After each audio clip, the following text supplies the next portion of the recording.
porque o Senhor quer nos encontrar no subsolo. Livro do Profeta, capítulo 31. Comentário de Mário Persona. Filipenses capítulo 2, o versículo 3 diz assim: Nada façais por contenda ou por vanglória, mas por humildade, cada um considere os outros superiores a si mesmo. E aí mais adiante ele vai falar no versículo 5, de sorte que haja em vós o mesmo sentimento que houve também em Cristo Jesus, que sendo em forma de Deus, não teve por usurpação ser igual a Deus, mas aniquilou-se a si mesmo, tomando a forma de servo, fazendo-se semelhante aos homens, e achado na forma de homem, humilhou-se a si mesmo, sendo obediente até a morte e morte de cruz. O Senhor desceu, dá para contar nesse texto aqui, ele desce 7 degraus, desde a glória até a morte de cruz. E depois Deus vai exaltá-lo, a partir do versículo 9, 7 degraus também, ele vai fazer o caminho de volta. Mas eu estava pensando sobre esse tema da humilhação própria, do considerar-se nada, né? E eu estava pensando num exemplo interessante que a gente tem na palavra, que é o do malfeitor. O malfeitor. O lugar de marcar encontro com o Senhor é lá onde ele foi. Onde ele foi? Onde ele desceu, no mais profundo da humilhação. É esse o lugar que ele marca encontro com pecadores. Quando alguém tenta melhorar a si mesmo, achando que com isso vai agradar a Deus, ele vai estar esperando pelo Senhor no 3º, 4º, 5º andar. E não vai ter o encontro, porque o Senhor marca o encontro no subsolo. É no lugar mais baixo. Qualquer tentativa de melhorar alguma coisa nos coloca num andar mais alto. E não é lá o lugar que nós vamos encontrar o Senhor. Vai haver um desencontro. Porque o Senhor está nos esperando onde? Lá no lugar mais baixo. E ali na cruz, ele encontra um que estava lá no lugar mais baixo. Havia 2 malfeitores, mas um deles ainda se considerava alguma coisa. Porque ele estava zombando do Senhor Jesus. Mas o outro, ele diz: nós merecemos isso, nós estamos sob igual juízo, porque nós merecemos. Mas este nenhum mal fez, lembra-te de mim. É isso que ele fala. Então ele estava no subsolo onde o Senhor Jesus estava.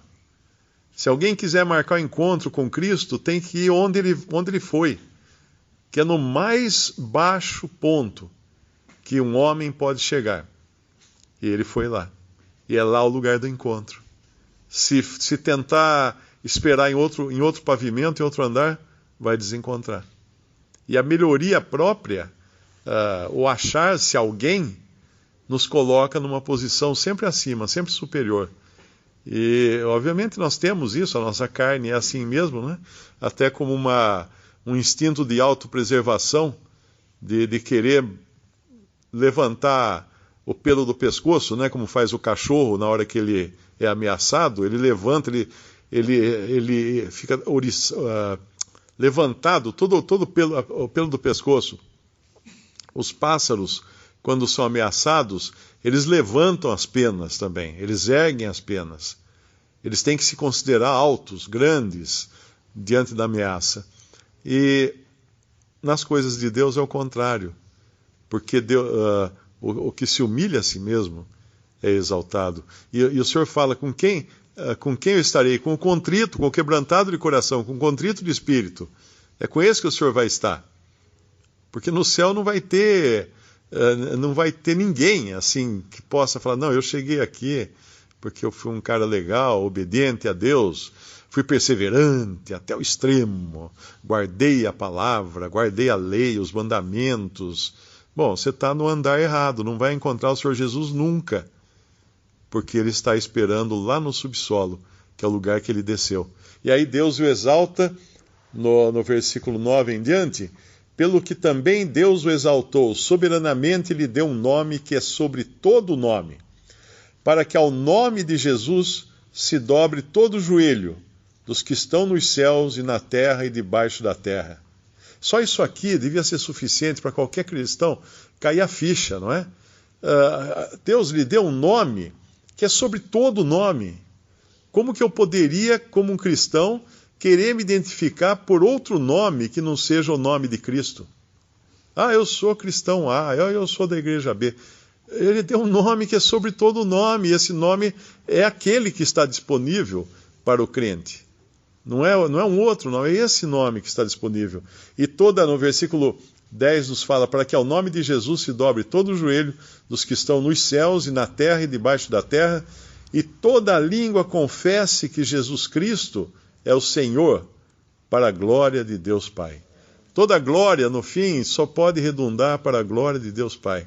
Quando nós lemos lá no nosso capítulo, em Ezequiel 31, tem um detalhe interessante aqui, que eu acho que é muito importante, que é quando ele fala dessa árvore, do cedro. Ele compara a Síria com o cedro no Líbano. E poderia também ter comparado o Egito, com as mesmas palavras. Caberia aqui também ao Egito. Por que eu digo isso? Porque no versículo 4, diz assim, as águas o fizeram crescer. As águas o fizeram crescer. O abismo exalçou, as suas correntes corriam em torno da sua plantação, e ele enviava os regatos a todas as árvores do campo.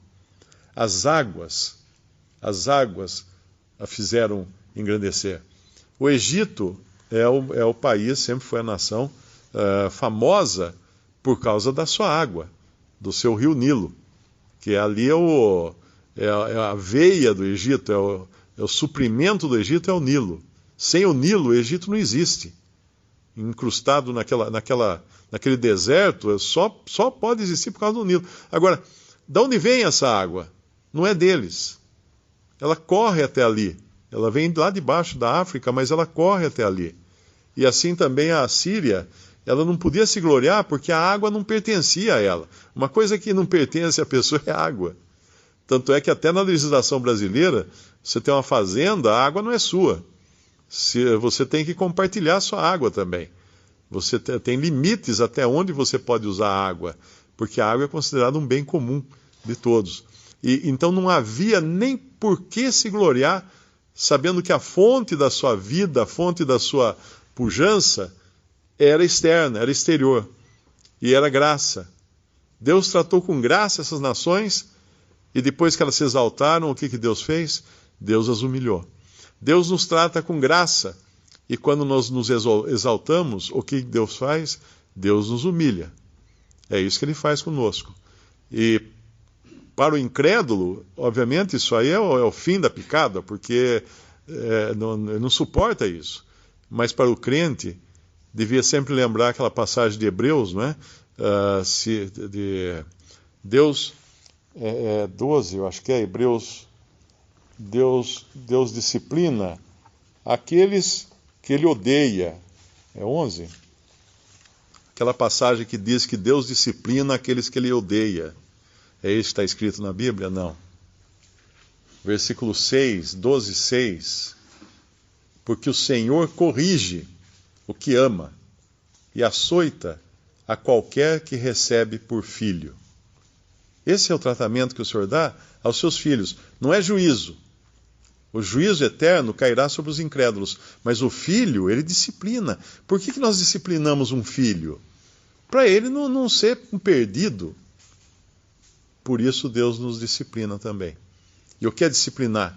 É fazer baixar a bola, como a gente costuma dizer. Você está com a bola muito erguida, baixa a bola. Ponha-se no seu lugar.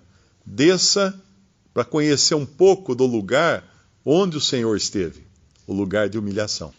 Faz lembrar também, só um pensamento rápido, faz lembrar também aquela cena dos discípulos do Senhor, que alguns dias antes eles se achavam os maiorais, porque afinal eles estavam caminhando ao lado do rei, e eles podiam tudo. Eles tinham aquele orgulho de já escolher quem seria o maior no reino e proibir outros de fazerem milagres, de fazerem libertações. Eles se achavam o máximo, eles estavam se achando o máximo. E aí nós vamos encontrá-los onde? Depois da morte do Senhor Jesus, pescando. Eles voltaram a fazer o que eles faziam, a sua profissão, porém não estão pegando nada. E quando eles não estão pegando nada, que eles estão com fome, vocês têm alguma coisa para comer? O Senhor fala, não. Eles lhe respondem, não. Não pegaram nada. Aí então eles estão no lugar que é esse lugar de encontro com o Senhor, o lugar do ladrão na cruz, para se encontrar com o Senhor no mais baixo da humilhação. E ali os discípulos estavam no mais baixo da sua humilhação também. E era ali que eles iam encontrar com o Senhor.